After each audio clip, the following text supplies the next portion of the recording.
안녕하세요. 서울 아산병원 이비인후과 교수 안중호입니다. 저는 현재 국민연금공단 자문위원으로 귀의 장애에 관해서 평가를 하고 있는데요. 이번 동영상에서는 국민기초생활보장 수급자의 근로능력 평가, 특히 이비인후과 영역의 평가 기준에 대해서 알려드리겠습니다.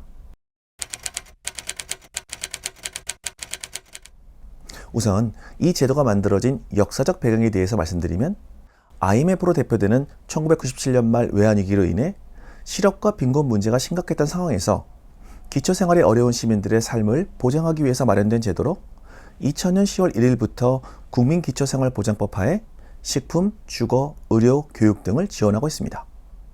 또한 기초수급 대상자들 중 질병, 부상 또는 그 후유증으로 일을 하고 싶어도 못하고 치료나 요양이 필요한 분에게 혜택을 드리기 위해 근로능력 유무를 판정하기 위해 만들어진 제도가 근로능력 평가입니다. 여기에 관한 자세한 내용은 국민연금 홈페이지를 방문하셔서 평가 절차에 대한 안내나 제출 서류를 다운로드 받으시면 됩니다. 근로능력 의학적 평가를 위한 발급 서류는 근로능력 평가용 진단서, 최근 2개월간의 진료기록부 4본, 검사 결과지, 그리고 의사소견서가 필요합니다. 평가 대상 질환 유형은 모두 11개입니다. 질병이 2종류 이상 있는 경우에는 최대 2개의 질병에 한해서 진단서 작성이 가능합니다. 또한 11개로 나뉘어진 질환 유형당 1개의 질병만을 평가해야 하지만 다음 질환 유형에서는 별도로 평가해서 진단서를 작성할 수 있습니다. 예를 들어서 감각기능계 유형에서 청각장애와 평형장애가 둘 다 있는 경우 2개의 진단서를 작성해서 제출할 수 있습니다. 질환으로 인해 정상적인 근로가 어느 정도 지장을 받는지에 따라 1단계부터 4단계까지 평가 단계가 나뉘며 평가 대상 질병이 평가 대상자의 근로수행 능력에 영향을 미치는 정도가 미약하여 평가 기준에 해당하지 않는다고 판단할 때 단계 5의 판정을 받습니다. 여러 가지 질환을 같이 가지고 있는 경우에는 그중 가장 높은 단계의 질병 단계보다 한 단계 위로 평가를 합니다. 또한 다음 3가지 경우에는 근로수행에 영향을 미치는 중증도를 고려해서 한 단계 위로 평가할 수 있는데, 첫째, 뇌병변 등에 의해서 실어증 또는 지적 능력 저하 등이 동반된 경우, 둘째, 적극적인 치료에도 불구하고 진료 기록상 심한 이명이 확인되는 경우, 그리고 셋째, 당뇨병으로 인해 합병증이 발생하였으나 앞서 말씀드린 질환 유형에 해당하지 않는 경우에 한 단계 상향 평가를 합니다.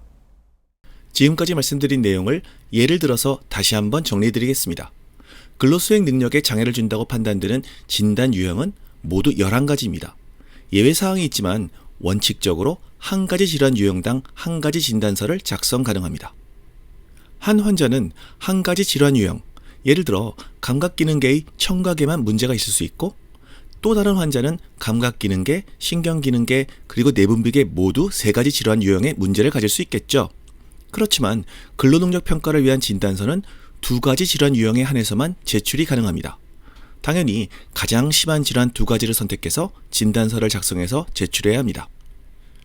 2가지 질환에 대해서 2개의 진단서를 작성해서 제출하였습니다. 이제 심사를 해야겠죠. 둘 중 더 높은 단계를 받는 질환을 선택하고 그 질환보다 한 단계 높여서 최종 평가를 합니다. 예를 들어 소화기계 질환이 1단계이고 감각신경계 질환이 2단계이면 둘 중 단계가 높은 감각신경계 질환을 선택하고 여기에 1단계를 상향해서 최종 3단계로 판단하게 됩니다.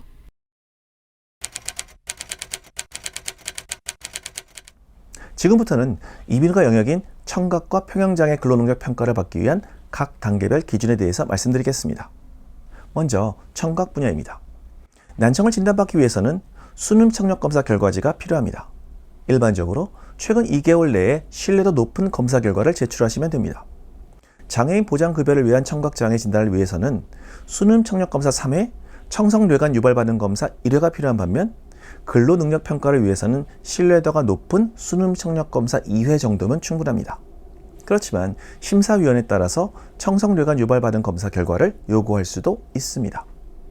평가는 청각장애 판정과 마찬가지로 6분법을 이용한 평균 청력으로 평가하는데 1단계 한 귀의 청력 손실이 60dB 이상인 경우, 2단계 한 귀의 청력 손실이 80dB 이상, 다른 귀의 청력이 40dB 이상인 경우, 3단계 두 귀의 청력 손실이 각각 60dB 이상인 경우, 그리고 4단계 2개의 청력 손실이 각각 70dB 이상인 경우입니다.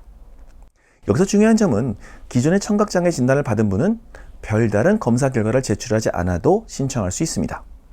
한계가 60dB 이상인 경우인 1단계를 제외하고는 2단계부터는 기존 청각장애 급수인 6급, 5급, 4급에 해당하기 때문입니다. 또한 여기에 더해서 진료 기록에서 심한 이명이 있고 약물 등 적극적인 치료를 받았다고 판단한 경우에는 중증도를 고려해서 1단계 상향할 수 있습니다.